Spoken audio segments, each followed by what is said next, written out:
Operation ఆకర్షతో దూసుకుపోతున్న Congress కి Jeevan Reddy shock ఇచ్చారనే చెప్పాలి. గత 2-3 రోజులుగా తెలంగాణ రాజకీయం అంతా జగిత్యాల చుట్టే తిరుగుతోంది. BRS Jagtial MLA Congress party కండువా కప్పుకోవడంతో అంతా కూల్ అనుకున్న తరుణంలో జగిత్యాల ఒక్కసారిగా వేడెక్కింది. స్థానిక సీనియర్ నాయకుడు ఎమ్మెల్సీ జీవన్ రెడ్డికి ఎలాంటి సమాచారం లేకుండానే PCC chief CM Revanth Reddy జూబ్లీహిల్స్లోని తన నివాసంలో సంజయ్కి కండువా కప్పి పార్టీలోకి ఆహ్వానించారు. ఇంకా అంతే, ఆ సమయంలో జగిత్యాలలోనే ఉన్న ఎమ్మెల్సీ జీవన్ రెడ్డితో పాటు కాంగ్రెస్ కార్యకర్తలు తీవ్ర ఆగ్రహానికి గురయ్యారు.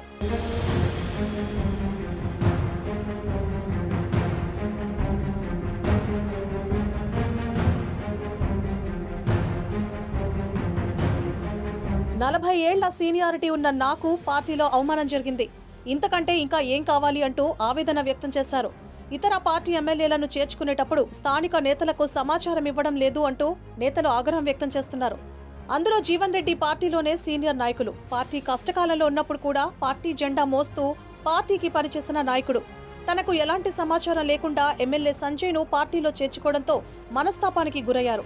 దీంతో ఎమ్మెల్సీ పదవికి రాజీనామా చేస్తున్నారు అంటూ వార్తలు రావడంతో, "నేను అన్ని అనుభవించానని, నాకు ఇప్పుడు కావాల్సింది పదవులు కాదని, ఈ వయసులో నాకు కావాల్సింది గౌరవమని, అదే దక్కలేదని, జరగాల్సిందంతా జరిగిపోయిందన్నారు." హుటాహుటిన అందుబాటులో ఉన్న ఎమ్మెల్యేలు మంత్రి శ్రీధర్ బాబు జీవన్ రెడ్డి నివాసానికి చేరుకొని బుజ్జగించే ప్రయత్నం చేశారు. అప్పటికీ జీవన్ రెడ్డి మనసు కుదుటపడలేదు. అదే రాత్రి హైదరాబాద్ చేరుకున్నారు. ఇప్పుడు వాస్తవంగా party with 65 members now. 7 MIM MLAs, there is no scope of the sailing with BJP. ఒక CPI మెంబర్ ఉన్నారు, 65, ఒకటి 66, 7, 73 దాకా వచ్చాం. వాళ్ళందరూ కలిసినా కానీ అంతా 40-50 లోపే ఉంటారు. చెప్పండి, మన సభ్యుల మీద మనం విశ్వాసం పెట్టాలి.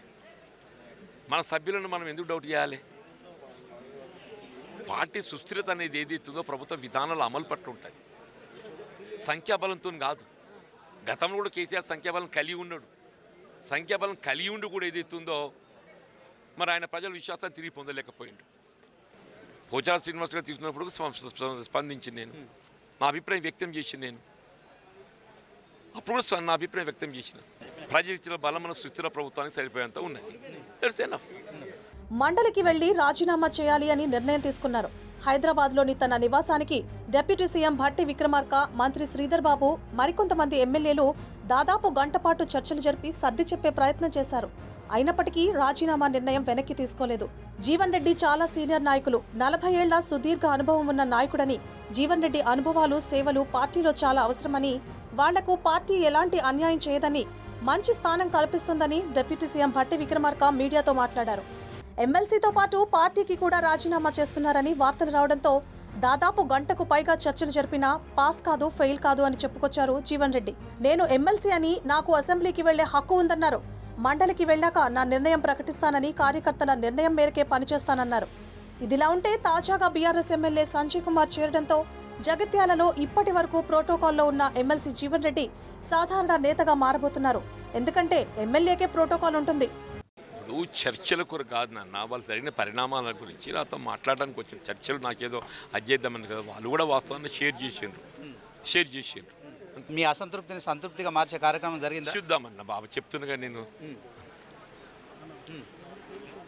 సో ఫైనల్గా ఎమ్మెల్సీ పదవికి చైర్మన్ వస్తే రాజీనామా చేద్దామని డిసైడ్ చేసుకున్నారు. ఆ అభిప్రాయంతో ఇప్పటి వరకు అయితే కాంగ్రెస్ పార్టీకి రాజీనామా చేస్తారా, పార్టీలో ఉంటారా? పార్టీని వదిలే సమస్య లేదు. దయచేసి don't bring in to discussion. ఇవన్నీ ఇలా ఉంటే ప్రస్తుతం ఉన్న ఎమ్మెల్సీ పదవి కాలం మరికొద్ది రోజుల్లో గడువు ముగుస్తుంది. అసెంబ్లీ ఎన్నికల్లో పలుమార్లు ప్రస్తుతం ఎమ్మెల్యేగా ఉన్న సంజయ్ కుమార్ కి జీవన్ రెడ్డికి మధ్య పోటీ ఉండేది. గత అసెంబ్లీ ఎన్నికల్లో జీవన్ రెడ్డి మీద సంజయ్ గెలుపొందారు.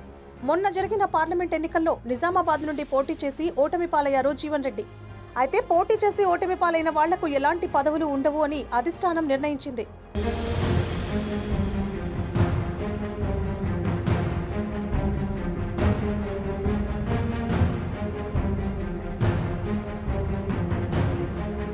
జీవన్ రెడ్డి వ్యవహారం ఢిల్లీకి చేరింది. జగిత్యాల ఎమ్మెల్యే సంజయ్ కాంగ్రెస్ పార్టీలో చేరడంతో తీవ్ర మనస్తాపానికి గురైన జీవన్ రెడ్డిని ఢిల్లీకి రావాల్సిందిగా ఢిల్లీ పెద్దలు సూచించారు. జీవన్ రెడ్డిని ఢిల్లీకి పంపించే బాధ్యతలను ప్రభుత్వ విప్ అడ్లూరి లక్ష్మణ్కు అప్పగిస్తూ ఏఐసీసీ ఇన్ఛార్జ్ ఆదేశాలిచ్చారు. దీంతో జీవన్ రెడ్డిని విప్ అడ్లూరి లక్ష్మణ్ ఢిల్లీకి తీసుకెళ్లారు.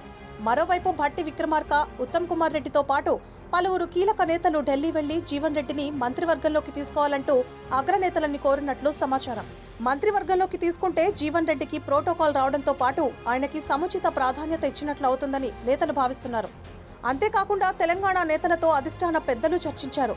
జీవన్ రెడ్డి తన అభిప్రాయాన్ని ఢిల్లీ పెద్దలకి చెప్పినట్లు సమాచారం.